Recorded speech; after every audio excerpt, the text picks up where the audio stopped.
दोस्तों, किसी ने सही बात कही है कि बदन मेरा मिट्टी का है, सांसें मेरी उधार हैं। घमंड करूं तो किस बात का, यहां हम सब तो किराएदार हैं। नमस्कार दोस्तों, बोधि इंस्पिरेशन यूट्यूब चैनल में आपका दिल से स्वागत है।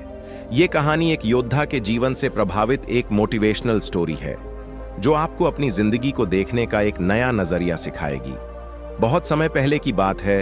सबल नाम का लड़का पूरे दिन अभ्यास करके सो रहा था तो उसे एक रात बुरा सपना आता है जिसमें वह हर रोज की तरह अपने गुरु के आश्रम में तलवारबाजी के मुश्किल दांव पच्चों का अभ्यास कर रहा था।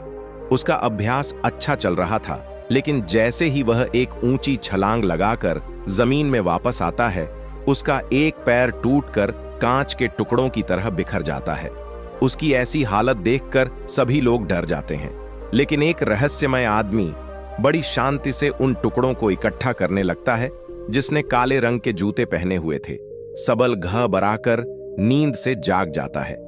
उस समय रात्रि से सुबह होने वाली थी और वह खुद को शांत करने के लिए बाहर टहलने निकल जाता है।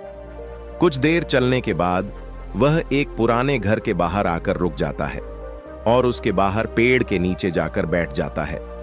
तभी एक बूढ़ा आदमी उस घर से बाहर निकलता है जिसने बिल्कुल वैसे ही जूते पहन रखे थे जैसे सबल ने अपने सपने में देखे थे। सबल उस बूढ़े आदमी से कहता है कि तुम्हारे पैरों में अलग अलग जूते हैं। तो जवाब में वह आदमी कहता है कि इसमें से एक जूता नया है और दूसरा पुराना। फिर सबल वहां से उठकर जाने लगता है और वह आदमी वहीं पर बैठ जाता है।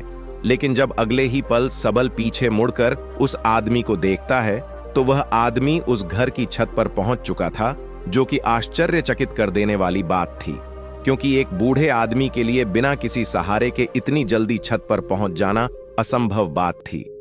सबल उस बूढ़े आदमी से पूछे कि उसने ऐसा कैसे किया, लेकिन वह आदमी रहस्यमय ढंग से चुपचाप उसकी ओर देखता रहता है। तो सबल वहां से चला जाता है। फिर सबल आश्रम के अभ्यास मैदान में तलवारबाजी का अभ्यास करने जाता है। सबल अपने आश्रम का सर्वश्रेष्ठ तलवारबाज था, लेकिन वह अपने प्रदर्शन से संतुष्ट नहीं था। वह खुद को दूसरों से बेहतर समझता था, इसीलिए वह थोड़ा घमंडी भी था। अपने आप को सबसे श्रेष्ठ साबित करने के लिए वह तलवारबाजी पर ऐसे ऐसे प्रयोग करता था जो कि बहुत ही मुश्किल और खतरनाक थे। ऐसे प्रयोग करके वह सर्वश्रेष्ठ तलवारबाज बनना चाहता था, क्योंकि तलवारबाजी के क्षेत्र में ऐसे प्रयोग और अभ्यास आज तक किसी ने नहीं किए थे। लेकिन उन अभ्यास को वह कर नहीं पा रहा था और बार बार जमीन पर गिर जाता था। उसके गुरु को यह सब जानलेवा सबल का अभ्यास पागलपन लगते थे। वह उससे कहते हैं कि तुम एक बेहतरीन योद्धा हो, लेकिन तलवार के इन अभ्यास को कर पाना संभव नहीं है, क्योंकि इसके लिए असाधारण ताकत, अचूक तकनीक और निडरता की जरूरत है। और अगर तुमसे जरा सी भी गलती हुई तो तुम बुरी तरह घायल हो सकते हो या फिर तुम्हारी जान भी जा सकती है। गुरु की बातें सबल को दुखी कर देती हैं। उसे इन विशेष अभ्यास को करने के लिए विशेष प्रशिक्षण की जरूरत थी, तो वह मदद मांगने वह उस बूढ़े आदमी के पास चला जाता है। सबल उससे पूछता है कि आप पल झपकते ही उस ऊंची दीवार पर उस दिन कैसे चढ़ गए थे, क्योंकि मैं खुद एक योद्धा हूं और मैं अच्छी तरह यह जानता हूं कि कोई भी योद्धा ऐसा नहीं कर सकता। वह आदमी सबल से कहता है, उसे समझने के लिए अभी तुम बहुत कमजोर हो और तुम्हें बहुत कुछ सीखने की जरूरत है। लेकिन सबल को अपने अभ्यास और ज्ञान पर बहुत घमंड था, इसीलिए वह कहता है कि मुझे हर चीज की जानकारी है और तुम मुझसे कोई भी सवाल पूछ सकते हो। तो वह बूढ़ा आदमी उससे पूछता है कि क्या तुम खुश हो। सबल को यह प्रश्न बेमतलब लगता है, लेकिन फिर भी वह कहता है कि मेरे पिता के पास बहुत सारा धन है, मैं पढ़ाई में भी अच्छा हूं, मेरे अच्छे मित्र हैं, मैं देखने में भी सुंदर हूं और लड़कियां मुझे पाने के लिए मरती हैं। जवाब में वह बूढ़ा आदमी कहता है कि अगर तुम्हारे पास सब कुछ है तो फिर तुम रात में सो क्यों नहीं पाते। तुम कल भी रात्रि के अंतिम प्रहर में मेरे पास आए थे और आज भी तुम रात्रि के अंतिम प्रहर में ही आए हो।